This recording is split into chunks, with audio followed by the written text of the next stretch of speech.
আমি গেলাম নাসাতে। এখন নাসাওয়ালা আমারে জিজ্ঞেস করছে, নাসা তো চিনেছেন, নাসা অক্সফোর্ড, ক্যামব্রিজ, হার্ভার্ড। আমি যাওয়ার পরে আমাকে জিজ্ঞেস করছে, বলেন দেখি আপনার ধর্মে আমি কেন বিশ্বাস করব? পৃথিবীতে আরো ধর্ম আছে।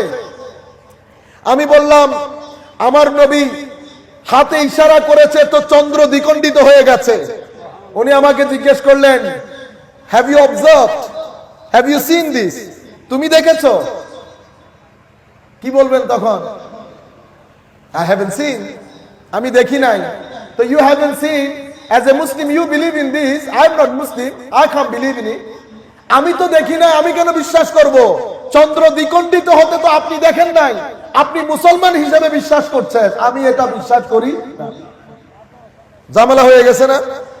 এখন আমার আল্লাহ কি কাজ করেছেন দেখেন। সমস্ত আম্বিয়াদেরকে মুজিজা দিয়েছেন এক ধরনের, আমার নবীকে মুজিজা দিয়েছেন দুই ধরনের। এক ধরনের মুজিজা শুধু সেই যুগের জন্য, আরেকটা মুজিজা কিয়ামত পর্যন্ত আগত মানুষের জন্য। এটা ইতোপূর্বে আমার আল্লাহ কাউকে দেন নাই। একটা মুজিজাকে হিসসি বলে, আরেকটা মুজিজাকে ইলমি বলে। হিসসি মানে যেটা চোখে দেখা যায়, হাতে ধরা যায়।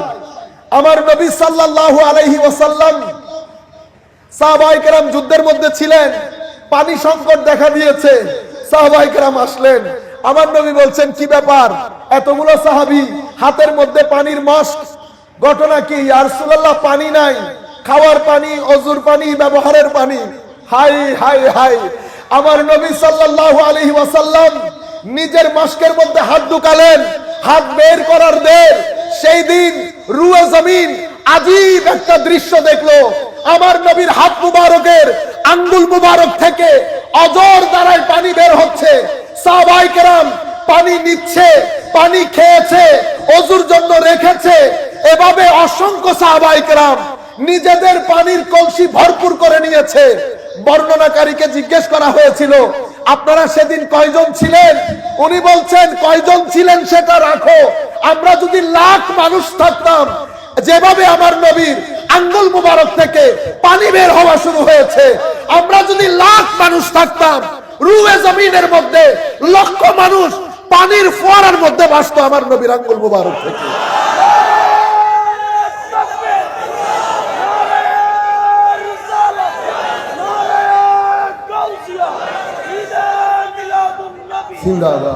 সম্মানিত ভাইয়েরা, আবু হুরায়রা রাদিয়াল্লাহু তাআলা আনহু আসলেন, ইয়া রাসূলুল্লাহ, এগুলো আমার খেজুর, একটু বরকতের দোয়া করেন।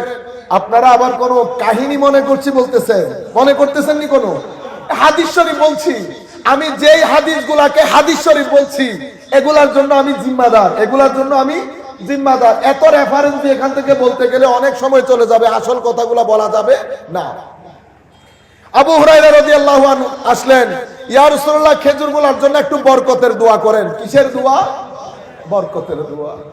আমার ভাইয়েরা, বরকত 2 টাকা 2 লক্ষ টাকা, লক্ষ টাকার পেছনে না, বরকতের পেছনে দৌড়াবে। 2 টাকা 2 লক্ষ টাকার বরকত দেয়। আমার ভাইয়েরা, আল্লাহ বুড়া হয়ে যায় না। আমার আল্লাহ সেদিন যেমন বরকত দিয়েছেন আজকেও দেয়। আমার এক বন্ধু নিজের মুখে বলছেন, টাকা পয়সা নাই, মিলাদুন নবী করতে পারছি না, প্রত্যেক বছর করি, না করলে কেমনে?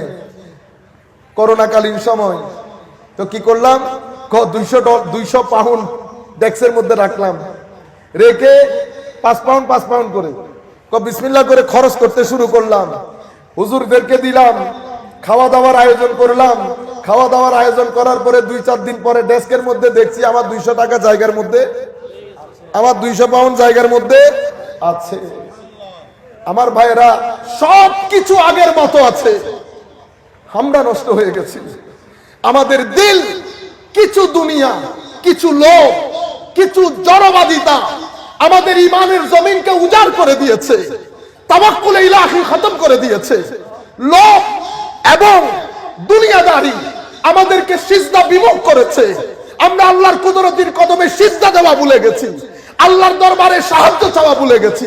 একটু ইদার উদার হলে মানুষের দরবারে হাত পাতি। আমার আল্লাহ বলছেন, বান্দা, আমার মতো মালিক রেখে তুই মানুষের দরবারে যাস। আমি তোরে ওয়াদা দিয়েছিলাম, কোন প্রয়োজন হলে আমার দরবারে সিজদা দিবি, আমি ওয়াদা দিচ্ছি তোর ফকর, গরিবি, মুহতাজি আমি দূর করে দেব।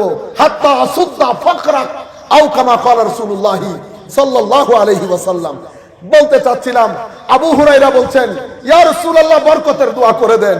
আমার নবী খাজুরগুলাকে একসাথে করে বরকতের দোয়া করে দিলেন। বললেন, আবু হুরায়রা, খেজুরগুলা খেতে হলে নিচ থেকে ওই যে আপনারা যে গরু কিনতে যান, ওই কোমরের মধ্যে একটা, যেটার মধ্যে আপনারা টাকা পয়সা রাখেন, একটা থাকে না, এটা কি বলে, দরমিয়ান। ও বলছে, আবু হুরায়রা খেজুর বের করিও না, খেতে ইচ্ছা করলে হাত দিয়ে দিয়ে নিও। হযরত আবু হুরায়রা বললেন, এই খেজুরের ওই বাক্স থেকে 7-8টা খেজুরের মধ্যে ইমামুল মুরসালিন যখন বরকতের দোয়া করে দিলেন, খেজুর আর শেষ হয় না। ওয়াসাকের পর ওয়াসাক, ওয়াসাকের পর ওয়াসাক, 245 কিলোগ্রামকে এক ওয়াসাক বলে। আমার হযরত আবু হুরায়রা বলছেন, ওয়াসাকের পর ওয়াসাক আমি আল্লাহর রাস্তায় ব্যয় করেছি, মানুষকে দিয়েছি, আমি খেয়েছি। আমার নবীর জমানা গেছে, আবু বকর সিদ্দিকের জমানা গেছে, ফারুক আজমের জমানা গেছে, উসমানে জিন্নুরাইন যেদিন শাহাদাত বরণ করেন সেদিন খেজুরের থলেটা হারিয়ে যায়। এতদিন পর্যন্ত কত শত কিলো আবু হুরায়রা ওই খেজুরের থলে থেকে বের করেছেন, আপনি চিন্তা করতে পারবেন। এরপরেও বলবেন নবী আপনার মতো, নবী আপনার মতো বলবেন। সম্মানিত উপস্থিতি, এটা আমার নবী, আমার নবীর সাহাবিয়া বলছেন, ইয়া রাসূলুল্লাহ, আপনি মিম্বরের মধ্যে একটা বাঙ্গা ছোড়া উস্কো খুস্কো খেজুরের একটা ঠেলা, এটা আপনি ফেলে দেন। আমার ছেলে কার্পেন্টার হয়েছে, আপনার জন্য একটা মিম্বর বানিয়ে দেই ইয়া রাসূলুল্লাহ, বানিয়ে দেন। আমার নবী মানুষের ফিলিংস এর কদর করতেন, মানুষের ফিলিংস এর কদর করতেন, ফিলিংস কে এন্টারটেইন করতেন, আমাদের মতো গেউ গেউ করতেন না। বুঝতে পেরেছেন? আমার নবী মিম্বর রাখলেন, ওইটা ফেলে দিলেন মসজিদে নববীর মধ্যে। জুমার নামাজের সময় হলো, পুরা মসজিদের মধ্যে কাঁদানির আওয়াজ, কোত্থেকে কাঁদানির আওয়াজ আসছে কেউ দেখছে না। এক সময় কাঁদানির আওয়াজে পুরা মসজিদে নববীর মধ্যে গুঞ্জন সৃষ্টি হয়েছে। আমার নবী দেখতে পেয়েছেন যে খেজুরের এই শুষ্ক একটা গুচ্ছ আমার নবীর ফেরাগতের ব্যথায়, বিচ্ছেদের ব্যথায় কান্নাকাটি করছে। আমার নবী কোলে তুলে নিয়ে, মা যেমন বাচ্চাকে শান্ত করে, আমার নবী সেই শুষ্ক খেজুরের গুচ্ছকে শান্ত করেছে। অবাই শুষ্ক খেজুরের গুচ্ছের মধ্যে আল্লাহ মারিফাতে মুস্তাফা রেখেছেন। আপনি এই জামানার মধ্যে এসে বলছেন আপনার মতো। এগুলো আমার নবীর মুজিজা।